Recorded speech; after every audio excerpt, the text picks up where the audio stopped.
Good morning, student. My name is Supriya and I am from Premchand Memorial Public School. Student, today we are doing chapter number 12, that is lines and angles. And in that we are going to do exercise 12.A. I request you all, please open page number 119.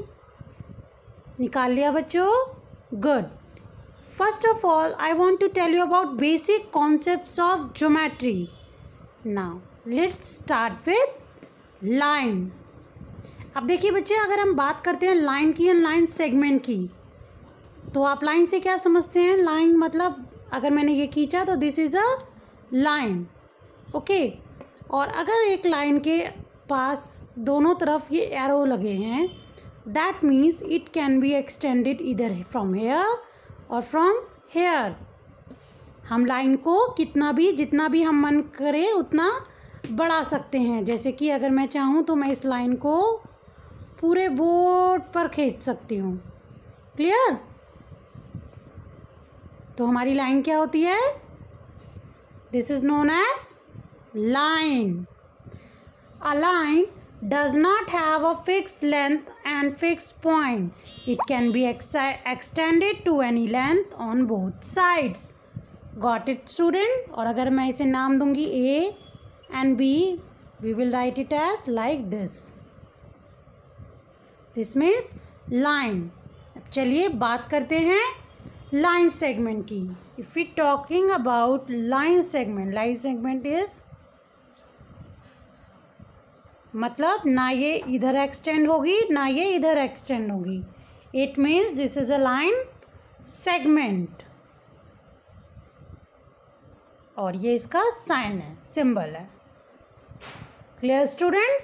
Line segment जितना भी दिया हुआ है उतना ही होता है, वो extend नहीं होता है. और लाइन जो होती है वो दोनों तरफ से एक्सटेंड हो सकती है. That means a line segment is a fix part of a line.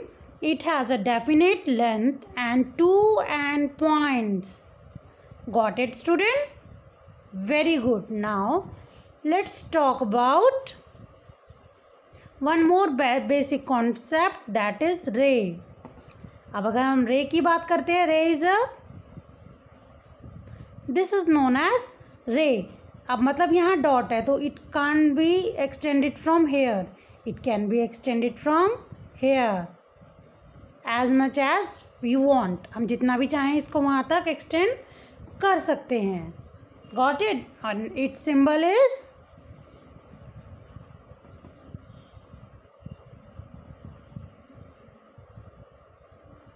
समझ में आ गया बच्चे? A ray is a part of line but begins at a fixed and points to infinite. जितना भी हम चाहे उतना हम इसको एक्सटेंड कर सकते हैं. अब अभी हमने पढ़े बेसिक कॉन्सेप्ट्स ऑफ लाइन. अब बात करते हैं टाइप्स ऑफ लाइंस की. अब टाइप्स ऑफ लाइन कैसे होती है? It is divided into 3 parts. First one his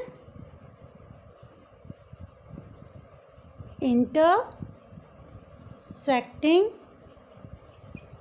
lines. अब बच्चे नाम से पता चल रहा है इंटरसेक्टिंग मीन्स अगर कोई भी दो लाइन इंटरसेक्ट हो रही है, it is known as intersecting lines. Got it? If two lines in the same plane cut और cross each other, they are called intersecting line. The point at which they cross is called a point of intersection.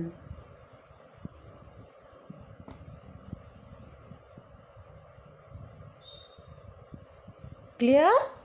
Now, second one, parallel lines. What are parallel lines बच्चे? अगर हमारे पास दो line है, this is a figure number 1 and this is a figure number 2.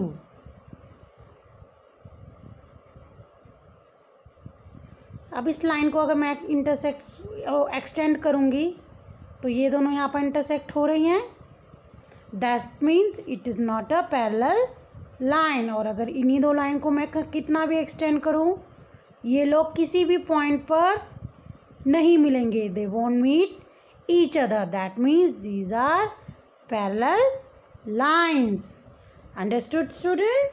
Lines which never meet and always at an equal distance from each other are called parallel lines.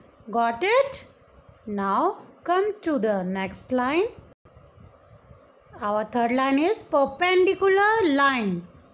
Okay, अब अगर कोई भी दो लाइन एक जगह 90 degree का angle बनाती हैं, okay, that means it is perpendicular to each other.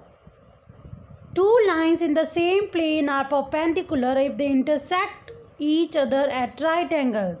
जहाँ पर वो मिलती हैं वो 90 डिग्री का एंगल बनाती है. That means it is known as perpendicular line and it is known as point of intersection. Got it, students? I hope आप सबको जो भी कॉन्सेप्ट आज मैंने क्लियर किया वो समझ में आ गया होगा. Now what you have to do? You have to do these exercise question answers. Okay, इस एक्सरसाइज के जो भी क्वेश्चन आंसर्स मैं आपको दूंगी असाइनमेंट में, you have to do them neatly and send back to me on time. All the best for your given assignment, student.